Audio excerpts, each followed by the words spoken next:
Is there a name fix it. for your signature? It's signature Megan Fate Marshman. Oh, it's different. Since I was first introduced to you. Yeah, it's actually much tamer than it used to be for those of you who want to critique it on social media.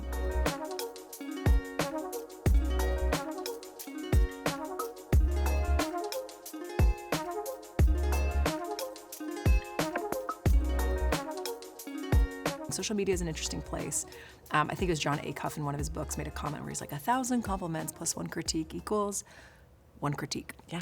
And it's so funny how often people fixate on the hair. For them, if it's a distraction, which that's probably where it gets to me the most. It's not that they don't like it or whatever. It's just that if anything is a distraction for people hearing from the Lord, that's what would get me.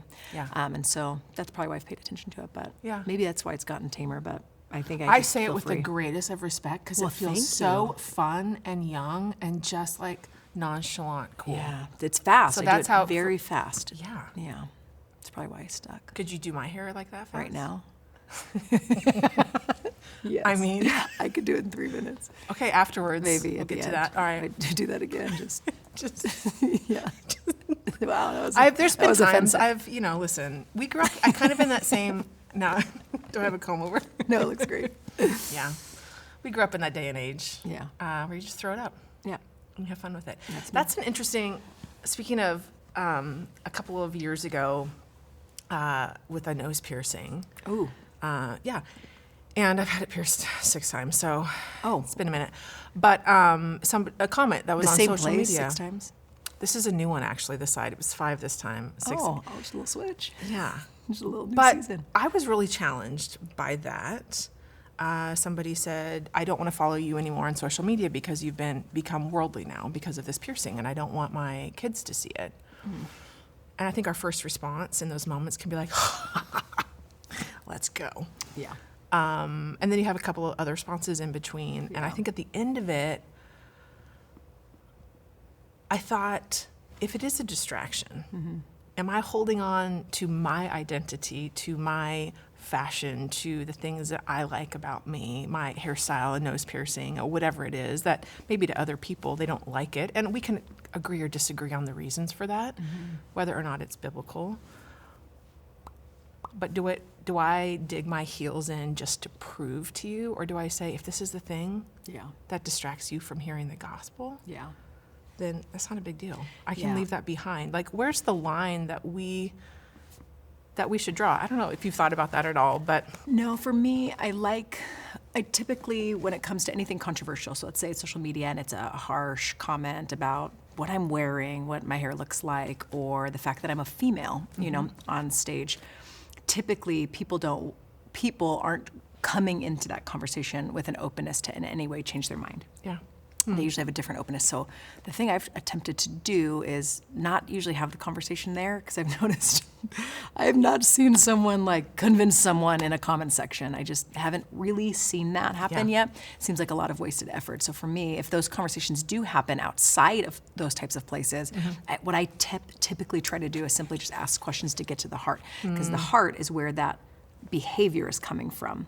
Yeah. Someone may argue about something. They may not like your freedom because they were limited in theirs in some way, shape, or form. Someone hurt them, so now they're using that as a weapon, and it's a defense for them. Or maybe they choose apathy and not caring because at one point they did care, and then someone looked at them and they called them a failure, and they went, I'm not going to give you that control anymore, so I'm going to choose to control how I'm perceived. So I choose apathy. Every behavior, every action comes from somewhere. So I've responded, and sometimes people are up for it and sometimes they're not, but I want to be more like Christ in my response, who very rarely gave the answer and more often asked questions, because it seems like that's the way that he got to the heart. And that brings me back to, which I'll come back to forever, Proverbs 4:23, above all else, guard your heart, because everything you do comes from it. So whether it's in my parenting or in not social media, on social media, but in real life conversations that are hard or difficult, is to attempt to get at the heart. Because once you understand the heart or you hear someone's story, then the behavior can make sense. But it's also, and the good news about getting to the heart, and which I'd want to get to with you here on this couch, is that that's also the place that we can actually be changed. So I'd wonder, what's on yours? Yeah. There's a lot. It's not that I'm holding back. I just don't know. It feels like there's a lot of emotion underneath the surface in different things that I'm walking through right now. What do you do with the emotion?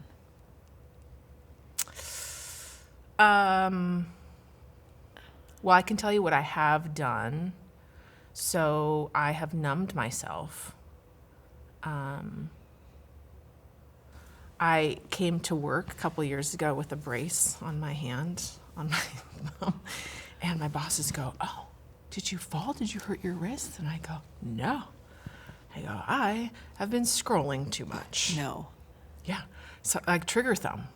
That's a thing. That's a thing. My thumb was twice the size. I couldn't bend it.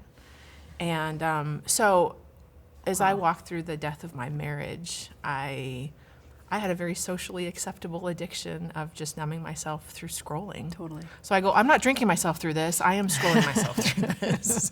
And everybody kind of laughs at that. Yeah. But numbing is numbing. I don't think of it like as less than and some other destructive behaviors that people choose in the numbing. So Yes. I wouldn't say that in my emotions that I've chosen well in that.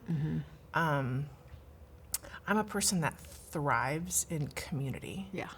And from college to doing a YWAM Bible school with tons of roommates, and you're living literally in community, and then living as a missionary, and just everybody's on mission together and what we're doing. And it's been an interesting season where community's been hard to come by. Yeah. And so that's been hard. Yes. Yeah. I appreciate you naming it. I think everyone would be very surprised to find that that is way more common than you realize and everybody else does.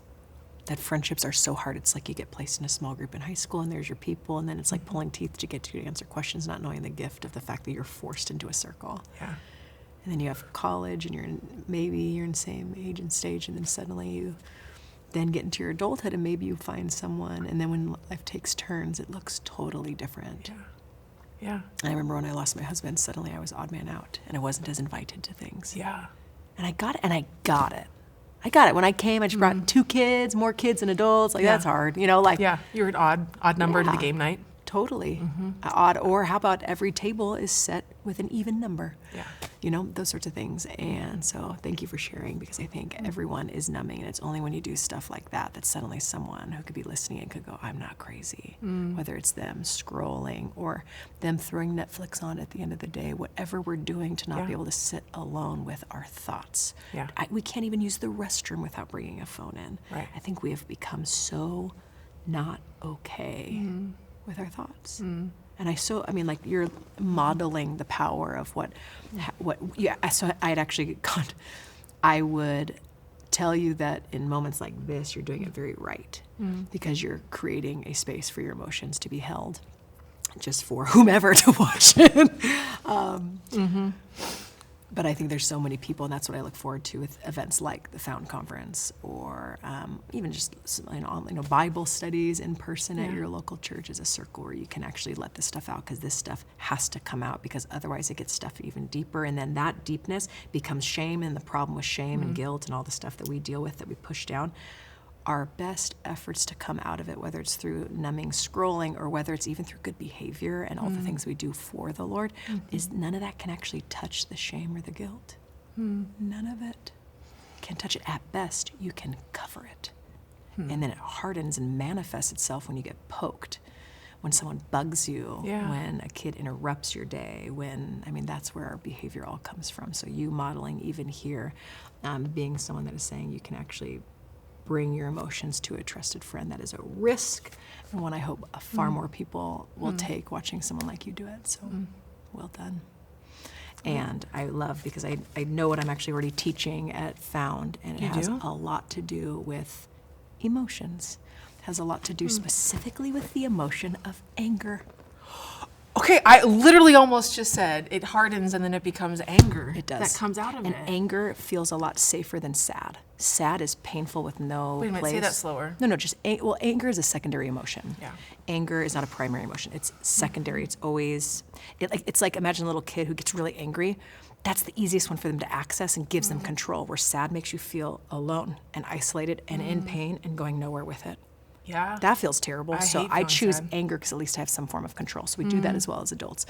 So I want to, at the Found Women's Conference, Let's go. You know what I want to talk about? Anger. Because where else are we going to talk about it? And we're all really, I mean, I think I'm not the only one that has held my kid's arm and been like, was that too tight? Whoa. Yeah. What do we do with our anger? What do we do with the fact, which again manifests in all sorts of things, resentment, gossip, aggressive driving, shouting. Yeah. Yeah. So that's what I'm going to be tackling because we need some place to go with it. And definitely scrolling's not working as we're finding, right? Yeah. No. Chat GPTing it is not fully working. There's just a new MIT study on that whole thing about how it disengages us from the ability to think and process and do all the things that are necessary and healthy in order to grow. Yeah. But it's actually useful. But in certain ways, but Yeah. not as the critical thinking, not as No. that component of it. Like, fine, gather all the information for me, but Yes. let me then suss me still out be human. what this means and make conclusions yeah, to and it. what a unique thing we are to be human, to have emotion, to feel things, to be able to gather thoughts, make conclusions, draw conclusions, and ultimately, how beautiful is it that we get to go to God in honesty? And Yeah. that's where I really want to bring people. Every single person at the event is to get to the Lord, open up the most honest place, and see what happens when you find God there. And I think people will be surprised at what they find. Were you surprised in your reaction? Like, well, I don't know if so surprised is the right word. Your husband dies unexpectedly, and you've got 2 kids, Little boys. little boys. One was in the crib. Yes. How did anger play into that? Is this Oh. study coming from like your Yeah. experience? Please tell me how you struggle with anger too. It's okay. So what came out of it was a whole dissertation. What came out of it was like 4 years of schooling and a book that ended up counting as a portion of my dissertation. This is kind of a funny story. My book is entitled Relaxed. And I remember once I finished it, turned it in a publisher, my lead pastor walked into my office and he goes, "All right, turned in a book called Relaxed. You're done. Do you feel more relaxed?" And I said, "No. I just know what to do now when I'm not." That's it. Yeah. Is the Found Conference going to be the place where you figure everything out? No. But you're going to know where to go when you don't, Yeah. when you can't. Yeah. And when you've been saying that phrase longer than you can remember, I'm just trying to figure out. As soon as I figure out, Yeah. it's such a, it's like it's a socially acceptable Christian cliche way of saying, I'm just trying to control my life. But if I said that on the couch, you'd be like, well, we all know that's not okay. Right. But I'm just trying to figure out, we all go, that's good. Yeah. You know? Right. What if you didn't have to? What if you didn't have to? What if he has it figured out? And if he does have it figured out, then what is our relationship? And man, I feel like in going full circle in the depth of understanding that I've had and the level of education I finally have gone through, I've arrived at some of the most simple places that I've known since I was like 6 years old, and it's this.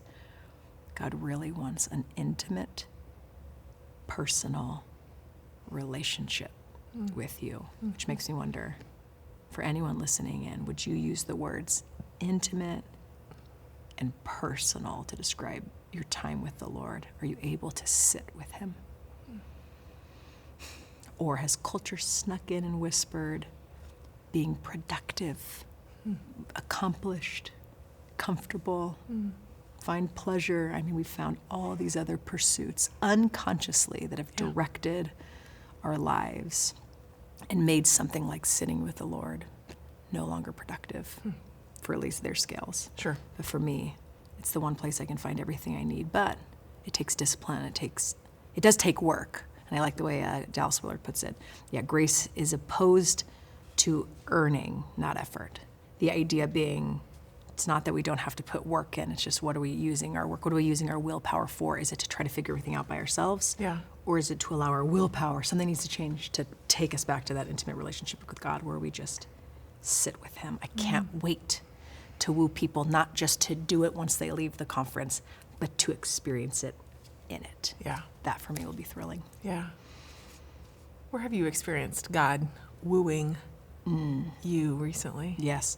I know how forgetful I am. So one thing I do, it's so funny, I want to spend time with him every morning. Of course I do. I want to pray with him for hours. Yeah. I'm gonna be up at 4.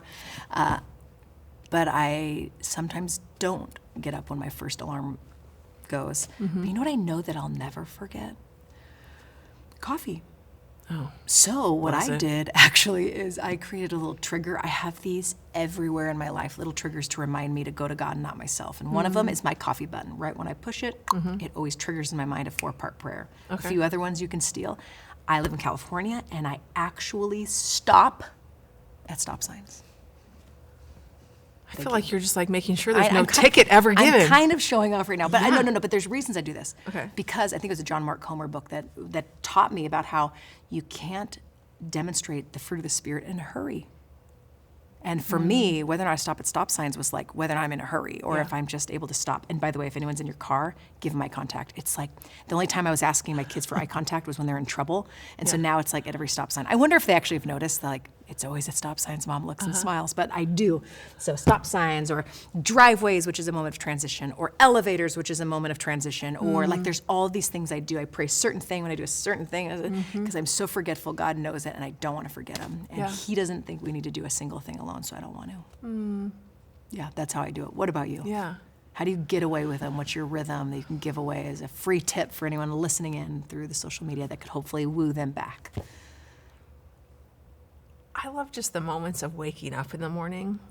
And it's interesting, in the last couple of years, it's just been getting up when the alarm goes off and there's just a stillness typically. And just to be able to say, good morning, God. And my voice, I can hear it, it's still croaky. But there's just an immediate presence in the room that I feel just very aware of in that space as I set apart the day. And yeah. I like that. I'm so emotional today. It's good. Yeah. I think it's a space that when we talk about God wooing us, there is a space of great expectation to wake up to a partner and to be loved Yeah. and to share those intimate, like, what are we going to do today? What are we going to accomplish together? And so at the death of my marriage, I think right now just to experience that in that space has been really precious to my heart. How did you start doing that? Well, insomnia helps because you're just. So it's the gift of insomnia. But yeah, but even I think it was just kind of staying in bed for longer, or just kind of looking at the day, but just starting right then, not having to be at a table, not having to have my Bible open or my coffee there. That all comes, but Yeah. just those conversations with God out loud, Wow. and to hear my voice say it Yeah. out Is it loud. every morning? Pretty much. Wow. Yeah. And do you remember right away? Yeah, it just feels like I usually wake up before my alarm, so it's either then. I don't have an early Wow, alarm. you so, can't sleep on airplanes, but you can sleep and wake up before your alarm. That's amazing. Well, it's not that early. It's like 6. So it's like, 5:50. You kind of just get up and you're waiting for it to go off, and it's just like, good morning, Lord. Wow, I love that And- rhythm. Yeah. How do you do it throughout the day? How do you remember or think of him or walk with him? What does Yeah. that tangibly, practically look like for Yeah. you? Someone who gets to talk about him for a Yeah. living. Yeah. What does it look like to talk to him throughout the day? It's a lot of those moments. So it's like having coffee in the morning and from that kitchen spot looking out into the woods and just taking in the morning, if it's cold outside or whatever, but sitting. I love being outside. Yes. And taking that in of just his creation. My mom was that kind of mom who just said, go outside and welcome the day with the Lord, and you see that with the grandkids, and it's just like, good morning, Lord. Wow. And I feel that. I am that daughter and product of her. So I feel that in my spirit when you kind of wake up and just take in the day. And so it's those conversations throughout the day. Yeah. What a full circle moment for you. Your mom telling you to welcome the day. Oh. And here you are Yeah. doing just that. Yeah, so it's those things throughout the day, and then always getting on the air can feel like a lot of pressure too, to be able to feel like you have something of quality content, not to waste anybody's time, but to have something. And there's days where you don't feel like you have anything, but just to be able to just surrender that to the Lord. So then there's always just that rhythm of like, let go and let God, Lord, to take this, direct me. Give me the discernment to zig where I need to be zagging or whatever. And so driving home, there's just been there's a lot of stillness in my life. that I'm trying to not do the scrolling and the filling of. You mean because of the hand? What? Because of the hand. Well, that was a great reminder. Wow. Yeah. Wow. And how's it been since the shift? And how do you get less addicted? Do you have any tips on that? I think being accountable to other people, right? I know. Yeah, being accountable to other people. I think being. I love that when you go. Have you heard like of restaurants and places? No. Where you have to turn in. You get discounts on your meals if you turn in your phone and have conversations at the table. I love this. Wow. Is that if I had a restaurant, I would do that. I think they just made a rule for kids that that's going to be a new thing coming into high schools in 2026. Yeah. Sure. Like you lock it up, and I've seen that with schools, and then they can go out into the hallway. And Did you just hear it vibrate? That was yours. That was yours. I just have to check it. You've got the babies. You've got to keep yours connected. Yeah, I don't know. Nothing's perfect. Like I'm still in process. Yes, and that's key. Decreasing it. But that's the funny thing. Maybe I'm still in process. in process. Here's the fun part. I'm becoming a lot more okay lately with being in process instead of arriving. Yeah. And then arrive. I used to think that the goal for me in leading anyone in a message or something was to land them at I got this. Ta-da. And now I'm convinced, wait, that's not a great place to leave people because they don't. And they'll forget by Wednesday. Yeah. But if I could get them to a place of landing the message or landing our time together or landing our phone conversation or all the things and all the ideas and with, I don't got this. Oh, Lord, how I need you. Yeah. I think it's a perfect place to land. Yeah. Well, I love how you even said earlier that you love to ask questions. Questions are so powerful. Questions, because when we tell people what to do, it's like a rental car, right? People will drive your idea like a rental car, which means we don't take it to the car wash. We don't change the oil on that. We punch the gas. We slam the brakes. I mean, you drive it like a rental car, right? Yes. It's not yours. It's there for a short amount of time. Yes. Versus if it's your car, okay, now you're going to care for it. You're going to make sure that you're going to park it away from the dinged up car in the parking lot. You're going to make sure you're washing it, you're caring for it, making sure it's running. When we tell people, this is a great idea, you should take this, you should do this, they might take it for a while. It's like a rental car. It's like, oh, this might be a good idea, but it's not theirs.